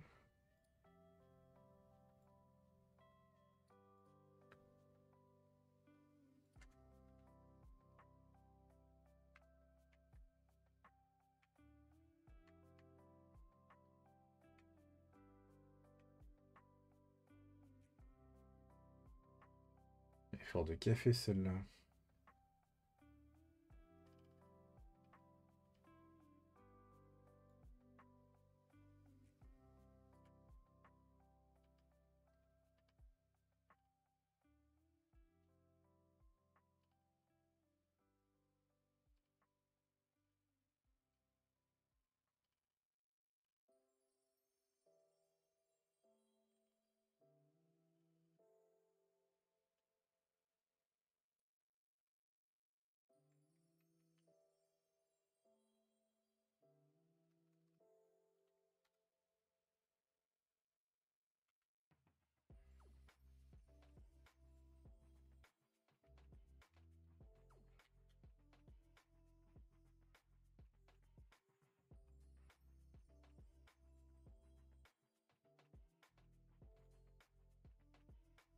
Oui, là, forcément, il gueule un peu. Est-ce que je fais la merde? Hop.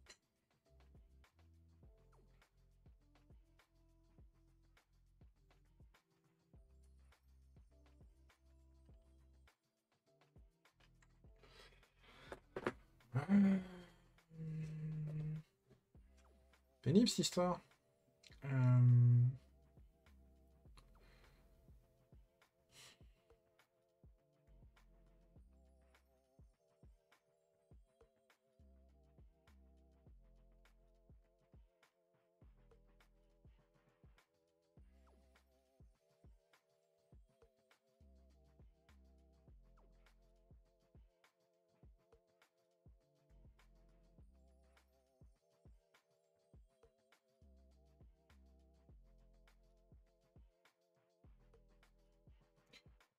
Je vais reprendre, parce que manifestement, c'est pas la première fois que j'ai le sujet.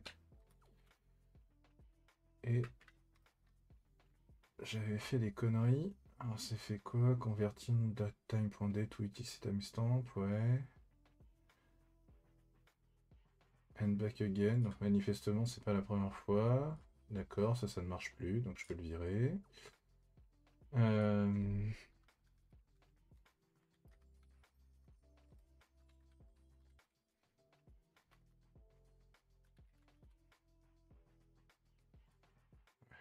le site magique.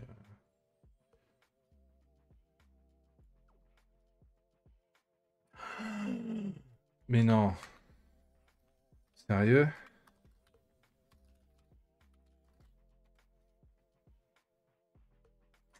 Oh la vache, d'accord, j'allais pas assez loin.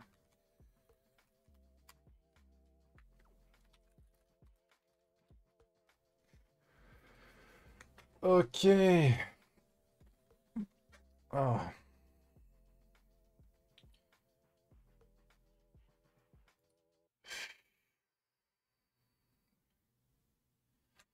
J'allais vraiment pas assez loin. Bon, d'accord, d'accord, d'accord. Du coup, là, si je veux revenir à mon histoire, c'était message, print. Alors, le message.timestamp, voilà, c'est là où on est là, c'est là-dedans où on était. Donc, je vais faire mon. Ce serait datetime.timestamp. De message.timestamp. Hop, la TZ, on a dit que c'était Europe/Paris.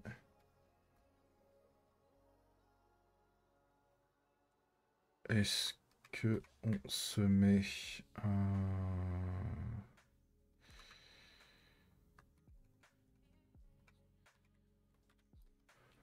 plus. On va se mettre un caractère plus. Hop, parce que c'est des chaînes de caractères qu'on essaye de faire là. On va voir ce que ça donne. Hop, allez.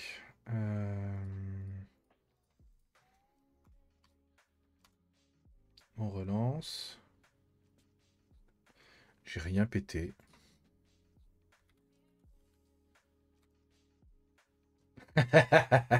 Si j'ai pété. Si, j'ai pété. Alors, qu'est-ce qu'il nous a dit, machin? Hop.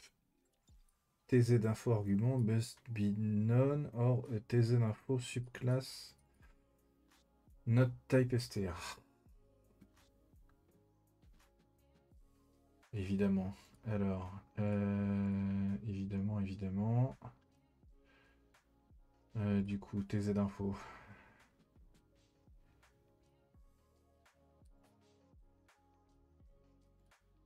Time constructor.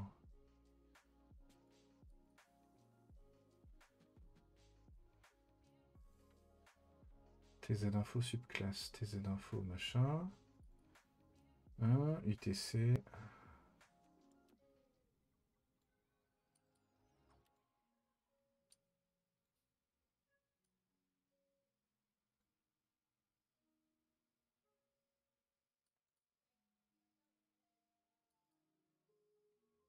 Offset of local time, name of the time zone. Ah! Donc il y a peut-être moyen alors en fait. C'est quoi l'idée du coup?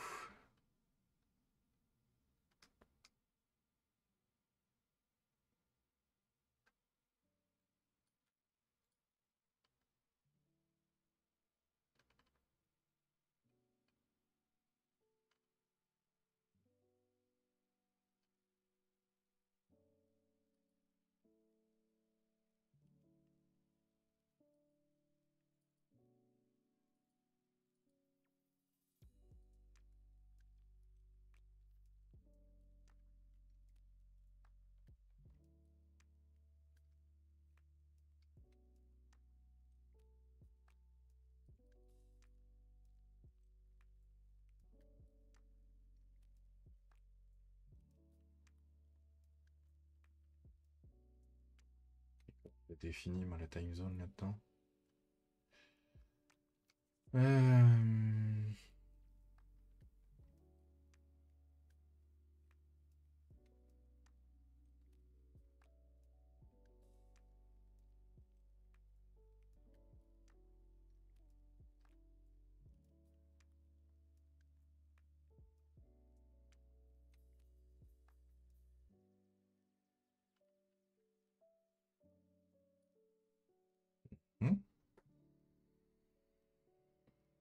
Hmm.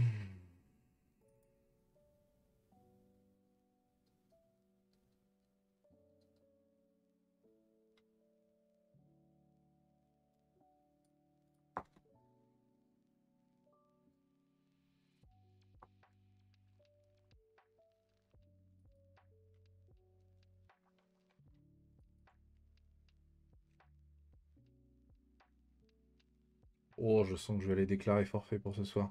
Je vais laisser tomber la time zone. Ce sera déjà pas mal. L'idée, c'est quand même de vérifier qu'il marche, ce truc-là, dans un premier temps. Alors, on relance. Il est connecté.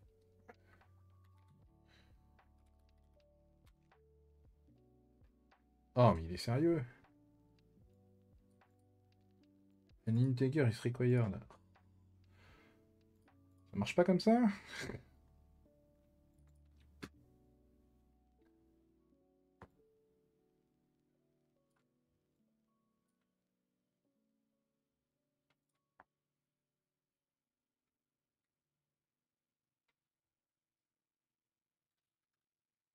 C'est un truc dans le genre. Ah non, j'ai récupéré un objet datetime. D'accord. Ok.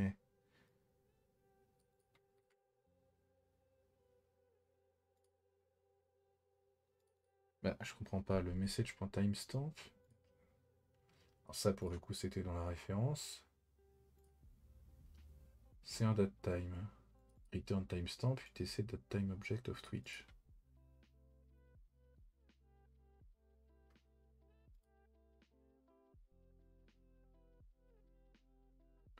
C'est déjà un objet de timestamp, donc en fait, j'ai pas besoin de faire un from timestamp là.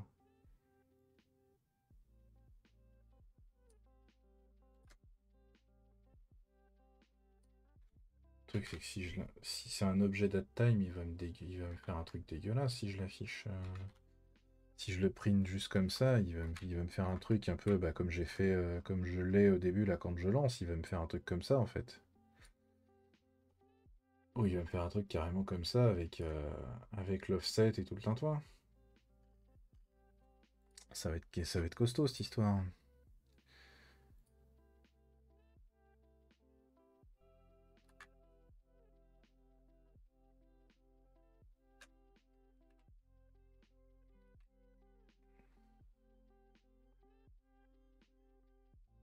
Oui, puisque du coup c'est ça en fait. Là je crée un objet datetime. Ouais bah non, donc en fait non, avec un peu de chance.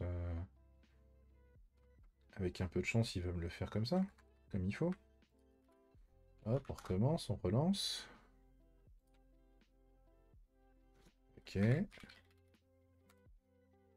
Oh, enfoiré. Oui, bah oui, parce que du coup, j'essaye d'afficher un truc qui est en mode objet. Comment je peux... Qu'est-ce qu'il me dit là quand je veux juste le print, le bordel. Euh,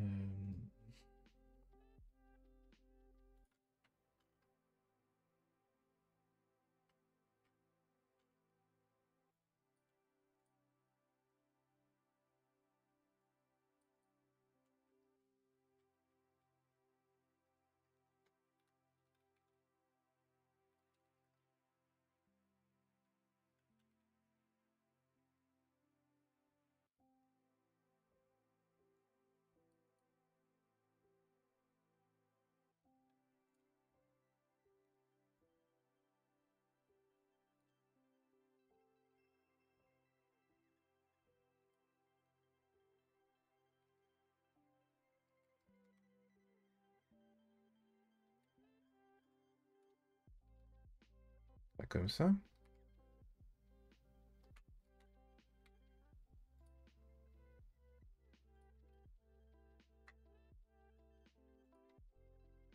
Ouais, ouais, bah de toute façon, j'ai bientôt terminé là. C'est pareil, ça commence à me. J'ai déjà une première base et je sens que je vais encore y passer du temps ce week-end. Alors, c'était pas du tout ce que j'avais prévu. Parce que ça me titille. Ça me titille et j'ai envie d'aller au bout du truc. L'idée, c'est d'implémenter un bout de logging, au moins déjà dans la console avec le redatage, et sinon, carrément, carrément au niveau je vais y arriver de faire des fichiers, en fait, tout simplement. Et,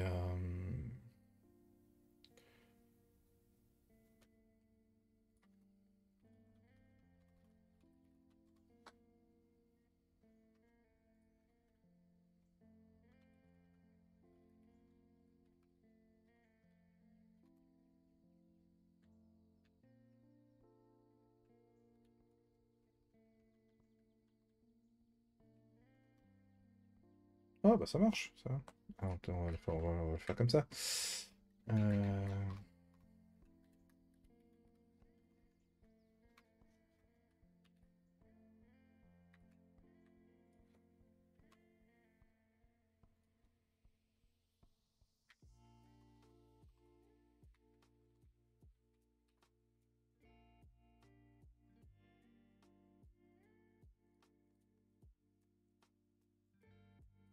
je pense qu'il y aurait moyen d'améliorer un petit peu les choses, parce que là, je vois que il m'affiche les microsecondes alors que j'en ai pas besoin, donc voilà. Donc j'ai un bout de... J'ai mon bout de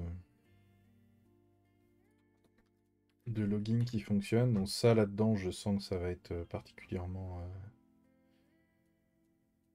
particulièrement intéressant. Et je pense que juste, ça va être dans cette fonction-là que je vais garder finalement, et dans laquelle je vais balancer. En soi, je m'en sers encore en local, mais comme ça reprend les événements du chat, je suis pas sûr d'en avoir trop besoin. Mais par contre, le fait d'avoir les messages dans un fichier, ça peut être vachement intéressant. Et ça, je sens que je le ferai. Je le ferai bon, hors live pour le coup, mais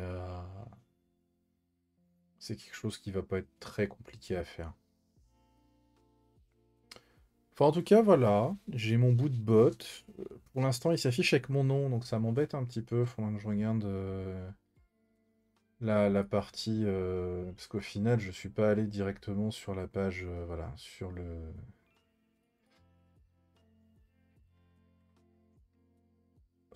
site Twitch Developer pour voir si je peux pas créer des choses un peu plus évoluées, entre guillemets.